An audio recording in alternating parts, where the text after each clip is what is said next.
April 2018, Mr. Ryder became our 39th United States Mint Director, but he also led the Mint as its 34th Director from September 92 to November 93. Mr. Ryder previously held the position of Global Business Development Manager and Managing Director of Currency for Honeywell Authentication Technologies. In addition to his time at the Mint, Mr. Ryder's prior government service includes appointment as Deputy Treasurer of the United States, Assistant to the Vice President, and Deputy Chief of Staff to Vice President Dan Webb. Director Ryder, it's always a pleasure to have you with us. Welcome.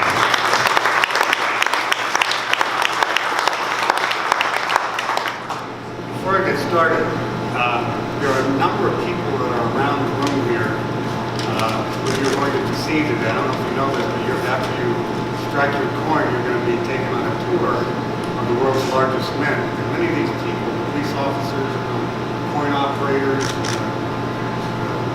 die manufacturers, you're going to be meeting today. They're the people who really make this quite fun. But just to call out to all them, they're good people, they do a good day's work, and you're going to see a product that they've developed from its infancy to its completion today in the product of the new Apollo 11 product that you're going to be stamping here shortly. My experience with aviation goes back to when I was just a baby. My father was a pilot. He was a lieutenant in the Navy, as was my mother. My dad was a naval aviator. He flew just shy of 25,000 hours in the captaincy. I flew with him all over the place, and my aviation experience has taken me to about 160 foreign countries around the world. And I remember to this day when the Apollo program landed on the moon. I was on my parents' green shag carpeting, if you remember when we used to have green shag carpeting. And on RCA TV, watching the first astronauts, your parents land on the moon. It was just the most thrilling thing, and I've been hooked on aviation ever since then. I have to admit, going through security these days at the airports around the world is no longer any fun than it used to be, but it certainly grounded me in a love for aviation. And I was told when I first became a director again this time that this was the first program that we're going to do a strike ceremony. I was all over it. I was again hook, line, and sinker, and I think this program is going to be a tremendous success. And so anyway, thank you all for coming. And also thank you, Lori, for hosting this event. And welcome to all of you. We are pleased that so many of you have been able to join us for this very special event. It was an incredible experience to unveil the design of the coins at the Air and Space Museum 2 months ago in the company of former astronauts and distinguished guests, many of whom are here today. I'd like to take a moment to recognize 3 very special individuals who have already been announced, but I'd like to also stand. Ann Starr, daughter of Michael Collins, Andrea Aldrin, and Mark Armstrong, son of Neil Armstrong.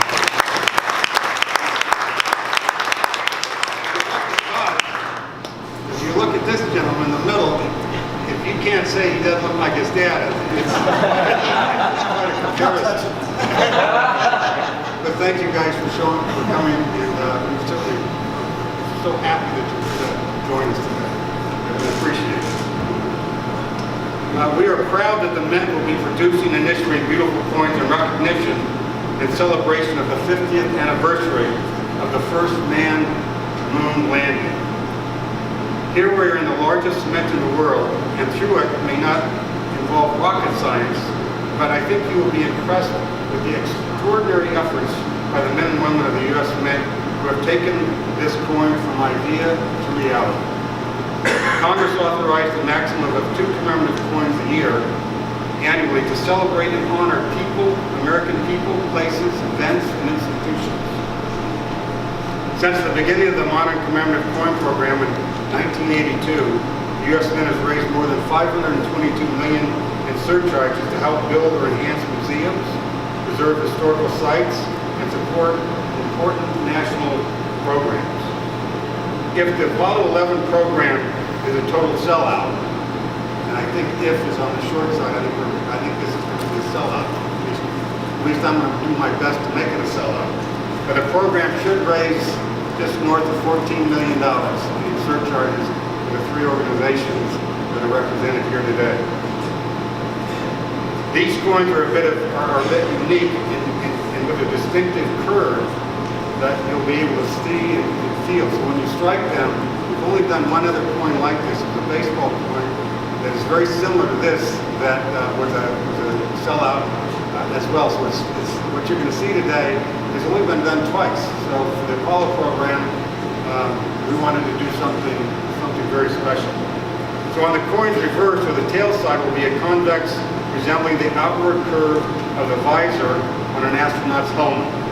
The obverse, or the head side, of the coin will be concave, curving inward for a more dramatic design.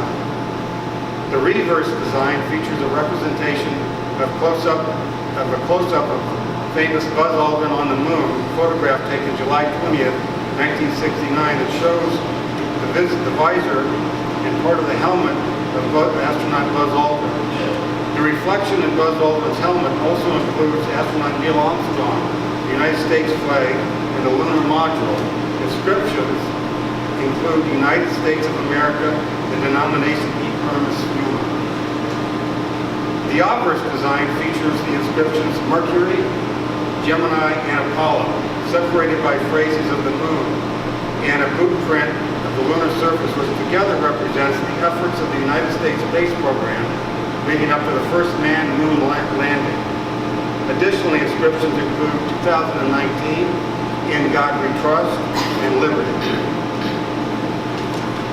The authorizing legislation for this program called for a public design competition for the obverse of the coin, and many talented artists submitted incredible work.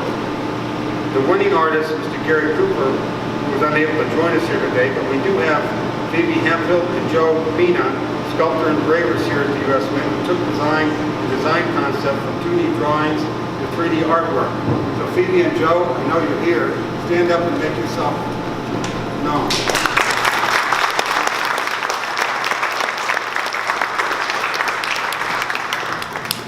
You guys won't be able to go down to their art studio. I call it an art studio, but maybe a laboratory. But they do some incredible work, not just on this, but on many products that we produce every year, both circulating, commemorative, numismatic, gold bullion, silver, platinum, palladium. They do all that work for us. They do fantastic work. So anyway, today we're getting a behind-the-scenes look at the Apollo 11 50th anniversary commemorative coins that we hope you will be pleased, as we are, as you are able to do the first strike ceremony. I know our staff is working on putting an Apollo commemorative coin into space, and I fully support that effort. It wouldn't actually be the first coin we've made to travel beyond Earth. In 1992, 12 specific special minted 22-karat gold second Jubilee dollars were carried into orbit aboard the Space Shuttle Columbia to commemorate the flight of Ellen Collins, the first female U.S. astronaut to command a space flight. In 2006, 2 coins of our 50-state quarter program were launched aboard the interplanetary space probe New Horizons. The Maryland and Florida quarters were chosen to honor the states that designed and launched the spacecraft and have acted as spin balance weights during the trip. And again in 2009, 2 Lewis Braille bicentennial silver dollars flew into space on the Space Shuttle Atlantis mission to the Hubble Space Telescope, probably on one of your missions, in 2012. Close. A rare 1909 U.S. Penny flew to Mars with the Curiosity rover and is one of its calibration targets as we speak right now. It's on Mars. So you can see the Mint has had a history of space coins that only seem fitting when we continue this program, and I'll work with NASA to try to get the Apollo program on one of the missions going skyward. So every coin that the United States Mint produces helps tell a story that teaches us about American history and connects us through special memories. Each time a person looks at one of these commemorative silver dollars, it will serve as a reminder of the unprecedented engineering, scientific, and political achievements that secured our nation's leadership in the space for generations. So now I invite our speakers to join me at the press over here. And we'd like to do something that you probably have never done before. Flying to the moon, flying on the space shuttles, and all that is pretty cool, but this is the first time we probably have done this. And then after we get done, we're going to have all of you join us at the press. You'll be able to strike your first coin, put it in an envelope, and purchase it when they go on sale next month, if you like to keep them as mementos of today. So, if you could join me up here.